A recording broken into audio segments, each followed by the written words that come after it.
Welcome back. Just before the break, we were talking about migration of labor from Bangladesh. You see, we are changing the topic slightly. We are moving towards women empowerment. Our guest today, Sheepa Hafiza, had written several books, articles, and papers on the issue. But this is one that I'm talking about, is women, religion, and violence, a new threat to women advancement in Bangladesh. And you with another lady, Hasna Begum. Yes. Could you tell us something about the book? What was the purpose? Of course, the purpose was to inform and educate, but what made you write this? See, what motivated you? Okay. I didn't know you were asking about this. But really the whole violence issue of women has a very good connection with the religious thought or the interpretation of religion. So as such, maybe in religion it's not there, but the way we learn in our society, Sure. the normal ordinary people learn it from the people, is very interpreted as a way that women are something to be, is a dangerous thing, or women are totally a useless thing. So women cannot do this, women shouldn't do this, all those extra restrictions put on women so that they don't talk, they don't think. So this is the violence is happening with the name of religion too. If you go even now any day in Dhaka city, not in outside, I'm not asking you, you will see from different mosques they are doing all those khutbahs, and a big portion of that how bad women are, how dangerous women are, and how you should be so careful about these bad women and what makes bad women, which is totally, they made it up and they constantly talking. And nowadays in Bangladesh they are doing it in from a mosque or somewhere, maybe a majlis, but it's in this big mics are there, and even they can use multiple mics to send it to all over your para, your neighborhood. At night you cannot sleep, and you will hear all the women, how bad the women are, how they should be punished. And in my country now, the rape, gang rape, and death related to rape is the highest number in 2017. These are the information came from different very respected newspapers. Also, Anshalish Kendro, where I work, we have investigation and we have our reports too. So 2017 was one of the highest rate of rape and gang rape, and particularly the trend is younger children are now the victims. So it's like children of age 5, 6, 7, 8, 9. So when I go to a area which is remoter than Dhaka, and I ask this legal community groups who are working, okay, what are you finding? Is there any new thing you find? They said, yes, the age. Now age is really reduced. So you cannot say really it's violence against women. It's violence in children, girls and women too. And somehow these discussions of these majlises are always very against women, anti-women. And the way it, like it's, I understand, maybe not everyone, but I understand, these women has to be, kind of taught lessons. Kept indoors. And kept indoors, and you are the one who should do it. The boss. You are the boss, and you should keep them in control. And this also sometimes become that this man can be very violent to the women. Even in the road, when you are walking in Dhaka city, people may come to you and say, oh, you put your dress like this and not like that, which is barbarous. A person cannot talk to me about my dress, my walking or my doing things in a public place. None of your business. So it's not anyone's business. So this is one of the reasons we thought we should start talking about it. There are very few discussion talks. There are, but it's like when you talk about religion, people don't like it. And people mostly misinform you. Our thing is religion is mostly misinterpreted in a way so that it is very violent towards women. And this religion can be in Islam, Hindu, Buddhism, Christianism. There is no differences in that. In no religion ever will you find that sexual harassment at public places is fine. You see it? No. But somehow what is happening? The whole connotation of religion in my society is like that. Don't you think that this is how religion has been taught in some places? People interpret like that. You see, when you read their books, see, every single reader understands it differently. So some of these people whom you're talking about, they are delivering lectures over microphones throughout the night, see, they have probably not understood the real theme, the real essence of the message, because the Quran cannot teach violence, cannot teach injustice. That's what we understand, see. And no religion can, see. But it is the interpretation of that particular person who wants to probably, for his own having power over others, believes that this is the right way, see. What is this religion and this laws relationship? Just think about Sharia law. The law is in practice in our country as family law. So these Sharia laws developed in many thousand years back, and it developed with the context. This is how we do laws, right? It's the context and what should be there. So the interpretation of those laws can be different. Even when I worked with human resources also, and there also simple organization policy can mean so much, and every memo can mean so many things to so many people. True. Even if it is very simple in Bangla, English, or whatever the language. So in the way we saw it in Bangladesh, if it is Islam, it's written in Arabic language, which is not our language.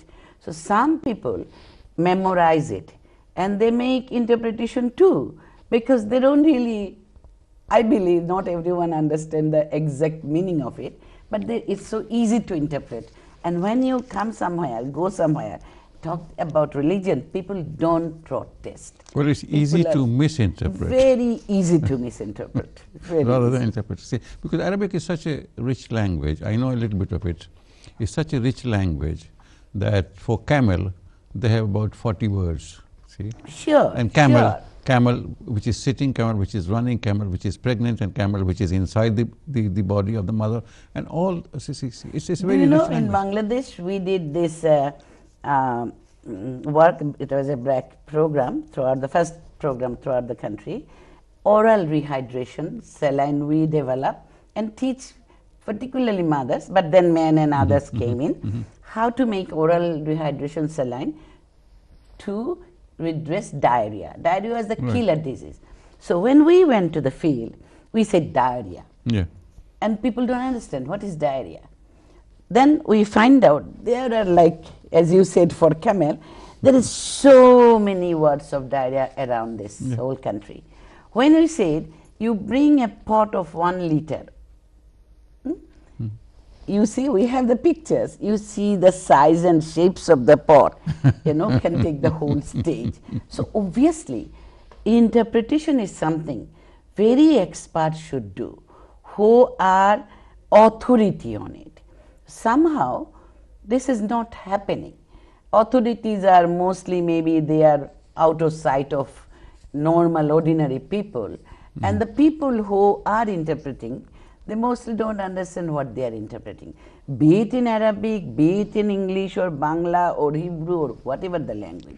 I mean, no comparison, see, but if I can't understand English, I cannot appreciate Shakespeare. Of course. If I can't understand Arabic, Bangla, then Rabindranath. I can't understand Arabic, I can't understand the Quran or the Hadith, you see. It is likely that I will misinterpret, misunderstand, and pass it on to others who will think that I am a great genius, you see, while I am not, see. I am causing the problems, see.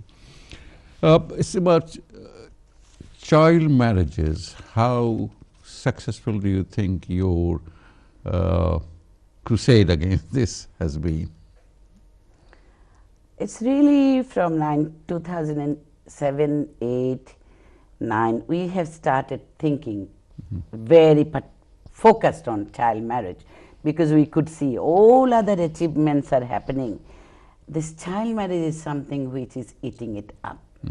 So at that time I was in BRAC. We are working with different kind of program. As you know, BRAC is the largest development program organization in the world, non-profit organization in the world, and it has many international offices. This is the only southern NGO who is working as international. So when we in BRAC started thinking about it, and we developed all those our study and think, and we find out one of the crucial issue for coming years would be child marriage, another was quality of education.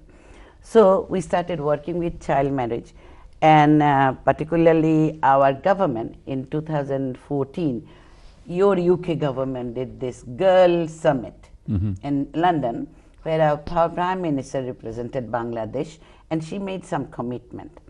And we are very encouraged with that. But what is happening now in Bangladesh, we have revised, the state has revised the Child Marriage Restraint Act, which is an act from 1929, and 2084 there was one single amendment on the age of girls should be 18, so the adult age. But with this review, when it came in, boys? Boys 21. 21. So in this review time, we said it should be similar.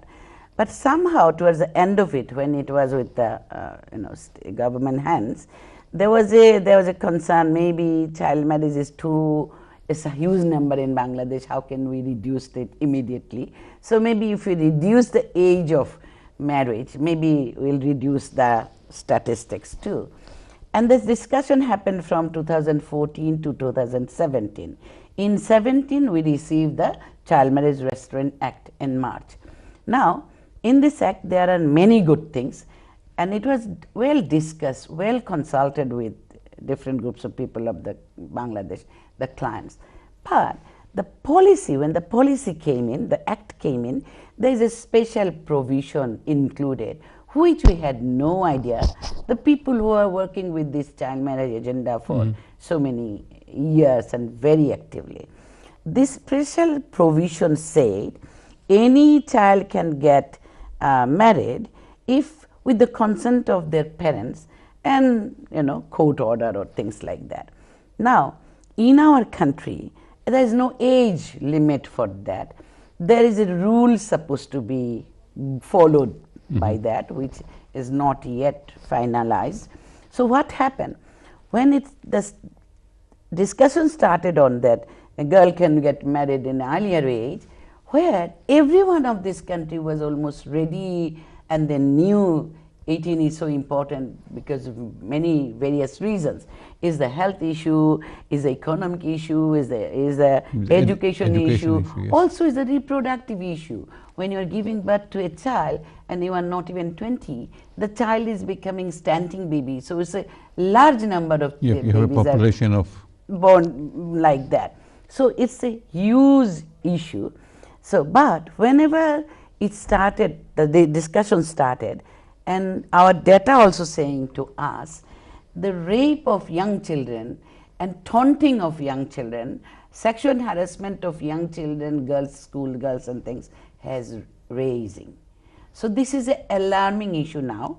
So in 2017, we can see that it's the highest number of rape happen and abuse happen in this country. 2018, from January to March, we have another data which shows it's even higher than 17 January. For the same period. Yeah. So this Child Marriage Restraint Act is not really well versed or make awareness to it to the people. It's not Most working. of it in our country, we, the civil society, are the pioneer to take it to the people, which we are not doing it because we cannot agree with this special provision. Therefore, there are misunderstanding again. This misinterpretation, misinformation is all around now. So the people who we used to work with even the high-level government officials we were working, and they were doing wonders to reduce child marriage in their own areas. Now they said, oh, whatever you said is not correct, you know, a person can get married in any age.